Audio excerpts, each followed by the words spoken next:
Salut à tous, aujourd'hui on va voir ensemble le déballage, les caractéristiques techniques et le design du monopod, le Cobra 2 version C80 et la tête fluide, la Komodo K5 de chez iFootage qui me les a d'ailleurs envoyés, alors merci beaucoup. On terminera comme d'habitude sur un test et mon avis en fin de vidéo. Commençons avec le monopod.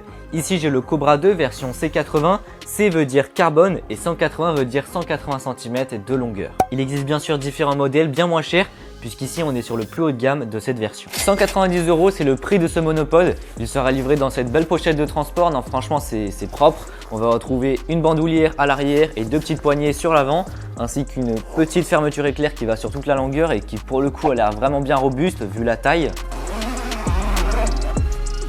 À l'intérieur, on va retrouver le monopod qui est sécurisé avec un scratch. Alors ce qui est super bien pensé avec ce sac de transport et le monopod, c'est qu'il est prévu pour être utilisé avec la tête fluide, la Komodo K5. Ce qui fait que à l'arrière, on va retrouver une petite élongation pour pouvoir agrandir le sac de transport et donc pouvoir mettre le monopod et la tête fluide dans le sac. Et pour le stick de la tête fluide, il viendra se mettre dans une petite pochette de côté. Voilà pour le sac de transport, franchement il est super cool, c'est bien fini et puis c'est très appréciable qu'il soit livré avec. Allez, on passe au plus intéressant, le monopod. Il est en fait composé de 4 parties, à savoir que tout est en aluminium et en carbone, la boule antidérapage, le trépied, le monopod et enfin la plate de fixation. La plate se présente ainsi, on va retrouver un pas de vis 3/8 et en fait à l'intérieur on va retrouver un pas de vis 1/4. C'est plutôt ingénieux comme système, ça va éviter d'amener à chaque fois des adaptateurs etc. Et puis en fait pour déclipser la plate, on a juste un petit système de quick release. Ça va permettre de déclipser et de le mettre directement sur le trépied si on le souhaite. Mais ça on en parle juste après. Ce monopod comme je te l'ai dit est principalement fait en carbone. C'est un matériau très solide, donc rigide et léger puisque oui il pèse 1,36 kg pour une hauteur de 70 cm une fois fermé et de 1,80 m ouvert au max pour une charge maximum de 8 kg. On retrouve 3 sections ajustables sur ce monopod à l'aide des petits loquets rouges en aluminium et enfin à la base on va retrouver le même système de verrouillage que pour la plate pour pouvoir séparer le monopod du trépied en un seul mouvement. Et là ce qui est super intéressant c'est qu'on va pouvoir faire des plans en hauteur avec le monopod et puis en quelques secondes enlever le monopod et remettre la plate pour pouvoir passer d'un plan en hauteur à un plan au ras du sol. Justement le trépied, le voilà. On va retrouver une petite rotule qui sera ajustable avec la petite vis qui se trouve sur le côté. D'ailleurs petite astuce, si tu veux pas te baisser pendant l'utilisation, tu auras juste à dévisser la vis avec le pied. Et après on a bien sûr les 3 petites pattes qui pendant le transport seront inclinées vers le haut et puis une fois dépliées nous donneront accès à 3 crans pour pouvoir incliner plus ou moins les pattes. Tu l'as vu sur le dessous du trépied, on va retrouver cette petite boule rouge en caoutchouc.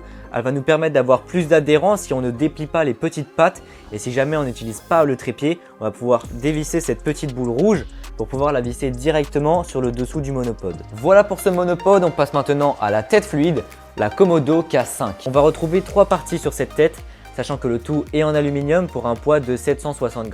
La plate de fixation type Manfrotto, le stick et enfin la tête fluide. Cette tête fluide elle est super, pourquoi? Parce qu'en fait elle est toute petite. Pour faire simple, c'est exactement la même que la tête fluide Manfrotto classique. En gros la seule différence c'est que sur la tête Manfrotto on va avoir les systèmes fluid drag qui permettent d'ajuster la fluidité de la tête en fonction du poids qu'il y a dessus. Bref, sur le dessus on va retrouver la plate qui s'installe facilement, toujours avec le système de sécurité Manfrotto. On ne sait jamais pour ceux qui ne connaissent pas, en gros il s'agit d'un système de sécurité qui va éviter que ma caméra tombe même si la vis est mal vissée. Quand je viens glisser ma plate sur le rail, on va entendre un clic, c'est la sécurité qui s'est bien enclenchée et puis comme tu peux voir, ma caméra elle tombe pas. Si je veux enlever cette caméra, il me suffit d'appuyer sur ce petit bouton rouge pour pouvoir enlever la sécurité. Ensuite des deux côtés on va retrouver des petites parties crantées pour pouvoir ajuster la hauteur du stick puis le fixer. Mis à part la petite bulle de niveau, pour finir à gauche on va retrouver les 2 petites vis de réglage pour pouvoir verrouiller les axes. Au final tu pourras retrouver cette tête fluide, la Komodo K5 au prix de 154 €.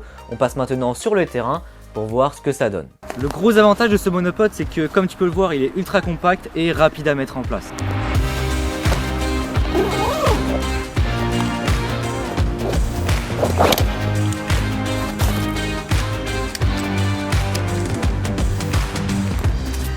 Et voilà, en 20 secondes, c'est installé. L'un des avantages de ce monopod, c'est qu'il peut aller jusqu'à 1,80 m de hauteur. Si on est journaliste par exemple ou qu'on fait un reportage, qu'il y a une grande foule, eh bien on va pouvoir monter le monopod au maximum pour pouvoir filmer au-dessus de la foule.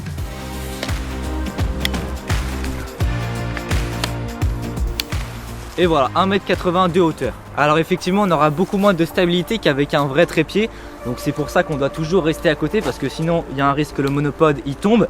Mais l'autre avantage c'est qu'on va pouvoir être hyper mobile. Par exemple il y a quelque chose qui se passe, directement je vais pouvoir bouger puis m'installer à un autre endroit. Toujours en gardant de la hauteur, l'avantage des monopodes comme celui-ci c'est qu'on va pouvoir faire des plans grues. Voilà, comme il est très grand, on va pouvoir filmer hyper en hauteur. On va pouvoir par exemple se servir de ce monopode comme une grande perche à selfie pour pouvoir avoir plus d'amplitude dans nos mouvements ou pour pouvoir s'introduire dans des endroits où on ne pourrait pas forcément filmer directement. Comme tu peux le voir, le Cobra 2 est étendu au maximum, donc 180 cm de hauteur.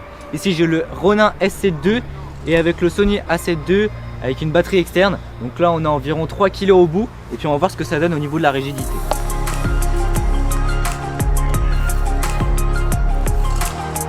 Comme tu peux voir, je tiens la perche au bout et puis on perd pas trop en rigidité. Alors faut pas trop abuser non plus parce que sinon ça va se casser en deux. Mais voilà, il faut savoir qu'on peut mettre du poids quand même au bout, étendu au maximum. Là ce qui est cool c'est que quand j'oriente le monopode, comme tu peux voir, ça oriente la nacelle aussi. Et voilà, c'est déjà terminé. Alors c'est sûr que le monopode ne s'adresse pas à tous les photographes et vidéastes. Loin de là, il s'adresse vraiment à certaines utilisations spécifiques. Dans mon utilisation, c'est sûr que c'est pas quelque chose que je vais utiliser souvent. En revanche, pour un journaliste ou un reporter, ça va être un outil très pratique puisqu'ils ont besoin d'un truc rapide à mettre en place pour pouvoir faire des interviews par exemple. Pour les vidéastes, c'est sûr que c'est pas du tout quelque chose qui est très courant, mais en revanche, ça peut être très pratique pour pouvoir servir de grande perche. Si on met son stabilisateur au bout par exemple, ça peut servir comme une grue caméra par exemple. En revanche, la tête fluide pour le coup, elle va m'être super utile puisque ça me permet de la mettre partout, elle est super compacte. Par exemple sur mon Slider One, il aimait pas trop que je mette des grosses charges dessus. Par exemple la tête Manfrotto typiquement ça passait pas, alors que pour le coup la Komodo K5 elle passe sans problème. Au final je te recommande ce monopode, le Cobra 2 version 180, seulement si tu en as l'utilité. Ça sert à rien de l'acheter en te disant qu'il sera plus stable qu'un autre, rien à voir. Après, si tu en as l'utilité, il sera super. Il est léger, compact, rigide, il a plein de fonctions, mais ça sera pas plus stable qu'un trépied. En revanche, la tête vidéo pour le coup, elle est vraiment super et elle va m'être utile puisque elle est ultra compacte et puis finalement, elle remplit les besoins que j'avais. Après, j'ai pas du tout testé toutes les têtes vidéo du marché, mais franchement, si tu en as l'utilité et tu as besoin d'une tête fluide compacte comme celle-ci, elle est vraiment super. Il faut bien savoir ce que tu veux puisqu'elle coûte 155 €. Alors effectivement, elle est compacte. Mais si tu n'as pas forcément ce besoin, pour 30 € de plus, tu peux avoir une tête Manfrotto comme celle-ci où pour le coup, tu vas avoir les systèmes DRAC qui vont te permettre d'ajuster la fluidité en fonction du poids. Si tu veux rester chez iFootage et tu veux absolument les DRAC Systems, ils ont un deuxième produit qui a ce système-là, mais elle est quand même beaucoup plus chère. Bref, tu auras compris mon avis sur ces deux produits. Merci d'avoir regardé cette vidéo jusqu'au bout. Si elle t'a plu, n'hésite pas à mettre un pouce bleu, à t'abonner si tu souhaites en voir plus. Si tu as des questions, c'est dans les commentaires. N'hésite pas à partager cette vidéo et à me suivre sur Instagram. Et puis sur ce, on se retrouve pour une prochaine vidéo. Salut! Bientôt, il y a plus d'1 an déjà, je t'ai présenté le DG915 Pro, un téléphone outdoor mais qui possède une caméra thermique. Et je l'utilise tous les jours, il tombe par terre et il va dans l'eau quasiment tous les jours et il est toujours en fonctionnement. Mais c'est pas le sujet, aujourd'hui je viens de recevoir le DG915 Pro, pareil, un téléphone.